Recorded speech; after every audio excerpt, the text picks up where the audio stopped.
Elhamdülillahi Rabbil alemin. Esselatu vesselamu ala Resulina Muhammedin ve ala alihi ve ashabihi ecmain. Allah'ın selamı, rahmeti, bereketi üzerinize olsun aziz ve muhterem izleyenlerim. Ve Duha suresinden sonra Elem neşrah leke, İnşirah suresine gelmiştik. Birbirine anlam itibariyle de çok yakın. Özellikle Efendimiz Aleyhisselatü Vesselam'ı ve Müslümanları motive etme, onlara moral ve güç verme bakımından birbirlerinin devamı gibi. Hatta Efendimiz Aleyhisselatü Vesselam bu iki sureyi bir rekatta okuduğuna dair rivayetler var.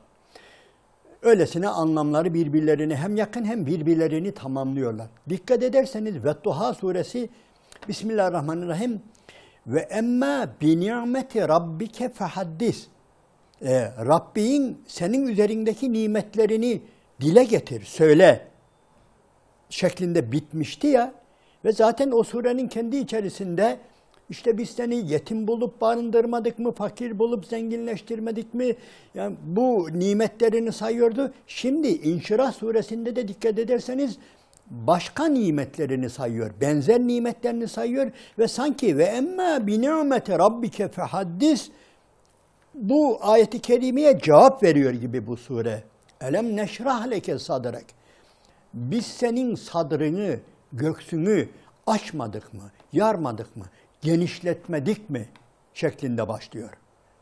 Bu defa özellikle kendi bünyesinde, Efendimizin bünyesinde, ruhunda, bedenindeki Allahu Teala'nın nimetlerini, özellikle peygamberliğe yönelik nimetlerini, özellikle büyük bir dava adamında bulunması gereken özellikleri biz sana vermedik mi şeklinde başlıyor.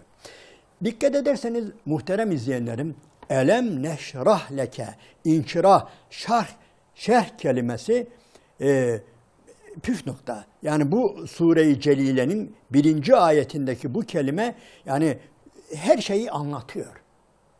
Hemen aklımıza ister istemez Bismillahirrahmanirrahim. Kâle rabbi şrahli sadri ve yessirli emri ve ahlul ugdeten min lisani yefkahu kavli ila ahiril ayet. Taha suresinde Hazreti Musa Aleyhisselam'ın Allah-u Teala'dan isteklerini, yani madem ki beni peygamber olarak görevlendirdin ya Rabbi, madem ki beni çok önemli bir iş, özellikle bir de Firavun'a, ordusuna, devletine gönderiyorsun beni, o halde ben böyle gidemem ya Rabbi. Yani bir defa ve yadîgu sadri, başka bir ayette benim göksüm daralıyor. Yani bir panikleme, çok büyük iş karşısında bir insanın ne yapacağını bilememesi, paniklemesi, göğüs darlığı yani çok büyük bir dezavantaj. Aynı anlamda göğüs genişliği de bir insanın göğsünün genişlemesi her anlamda, yani hem maddi anlamda hem de manevi anlamda yani büyüklüğün, başarının başıdır ha. Onun için önemli olaylarda şöyle bir derin bir nefes al derler. Yani bir insanın bir heyecandan, bir panikten kurtulması için, önünü görebilmesi için, ne yapacağını bilebilmesi için şöyle derin bir nefes al. Şuraya otur, şöyle derin bir nefes al derler adama. Ve gerçekten bir insan derin bir nefes aldığı zaman yani çok şey kazanır ha. Maddi anlamda bile bu böyledir. İsterseniz şöyle bir deneyin. Yani bir panikte, bir heyecanlı bir durumda, bir korku anında geniş bir nefes, derin bir nefes alın. Şöyle bir bırakın veya o nefese sahip olun. Bu müthiş bir avantajdır ha. İsterseniz şöyle bir deneyin. Bu basiti bu. Yani maddi anlamı. Tabii Allah-u Teala elem neşrah leke sadrak. Yani biz senin göksünü, sadrını açıp genişletmedik mi, şerh etmedik mi buyuruyor. Ve bu kelimeyi Allah-u Teala Taha suresinden başka, diyelim ki Taha suresinde de bir peygamberi için kullanıyor. Ama bir başka surede, bir Zümer suresinde Bismillahirrahmanirrahim. Efemen şerahallahu sadrahu lil islami fehu ala nurin min rabbih. Efemen şerahallahu sadrahu lil islam. Evet, İslam ile Allah bir kişinin göksünü genişletti mi? Evet, bu o insan için müthiş bir kazanç değil mi? Efemen şerahallahu sadrahu. Bu fehu ala nurin min rabbi. Artık o Rabbinden bir nur üzere değil midir? Yani önemli bir olay. Yani demek ki büyük olmak, bir dava adamı olmak, büyük bir işi başarabilmek için yani önce yüreğin geniş olması. Hani derler ya, mangal gibi bir yüreğe sahip olmak. Açılmış, şerh edilmiş bir göğüse, bir yüreğe sahip olmak gerekir. Aziz ve muhterem izleyenlerim. Bu çok önemli bir olaydır. Bunu yani bu nedir? Kendimiz bir kısmını yapabiliriz veyahut da talep edeceğiz. Bu Allah'tan gelmesi lazım. Bunu Allah-u Teala'nın yapması lazım. Yani Hz. Musa'nın istediği gibi, talebi gibi bu Allah'tan istenmelidir. Ya Rabbi benim göksümü genişlet. Göksümü genişlet diyen bir insan da büyük bir iş için bunu istemelidir. Durup dururken yani bilmiyorum basit şeyler için ya canım sıkılıyor şu anda falan öyle değil de yani bir iş üzere isek, yani bir zalimle, bir diktatörle, yani birileriyle karşı karşıya gelmişsek, bir yerde hakkı haykırmak istiyorsak, gerçekten bazen insanın yüreği daralıyor, eli ayağı birbirine dolaşıyor. İşte o anda Allah-u Teala'ya yönelmek ve Allah-u Teala'dan bunu istemek. Bu önemli bir olaydır. Bismillahirrahmanirrahim. En'am suresinde olacak herhalde, Allahu alem. Ve men yuridillahu en yehdiyehu yeşrah sadrahu lil İslam. Aynı anlamı veriyor. Allah kimin hidayetini istemişse ve men yuridillahu en yehdiyehu, Allah kimin hidayete erişmesini murad etmişse, evet, yeşrah sadrahu lil İslam. Allah onun göğsünü İslam'la şerh eder. İslam'la genişletir. Önemli bir olay bu. Bu önemli. Yani işin başında çok önemli bir olay. Ve Kur'an-ı Kerim'de Allah-u Teala bu kelimeleri bu şekilde kullanıyor. Birileri elem neşrah leke sadrakten hemen işte Efendimiz Resulullah sallallahu aleyhi ve sellem işte Hazreti Halime validemizin yanında süt emmek için verildiğinde bir gün işte kaçırılmış göğsü yarı olabilir.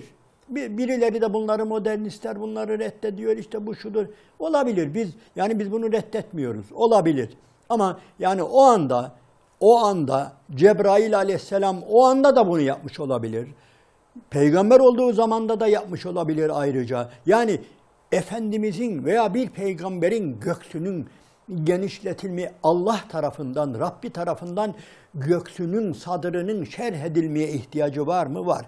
Bunu o zaman da yapmış olabilir. Hazreti Halime validemizin yanındayken de yapmış olabilir. Daha sonra bir daha yapmış olabilir. Maddi olarak da gücü yeter Allah-u Teala'nın, manevi olarak da. Mesela Hazreti Musa'nınki yani bir maddi bir ameliyattan falan hiç bahsedilmiyor. Öteki ayetlerde de böyle. Yani efemen şerahallahu sadrahu lil İslam ayetinde de böyle. Ve men yuridillahu en yehdiyehu yeşrah sadrahu lil İslam. Ayet-i kerimelerine de baktığınızda böyle maddi bir göğüs ameliyatı falan değil. Orada da bizim bildiğimiz veyahut da anladığımız yani Allah tarafından yani kulunun göğsüne genişlik verilmesi, vahyi alacak, vahyi taşıyacak ve çaplı bir bakış açısına sahip olacak. Soğukkanlı, derin nefesli, çaplı bir bakış açısına sahip olacak bir yapı.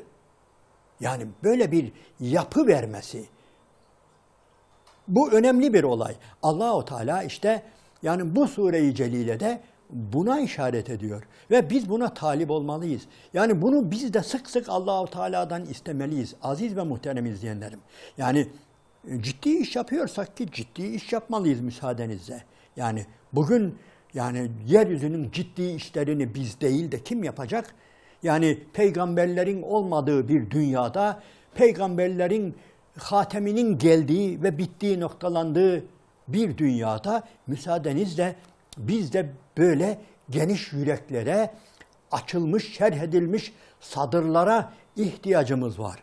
Yani bunu belki buna talip olmayanlar bunu istemediğinden bilemezler.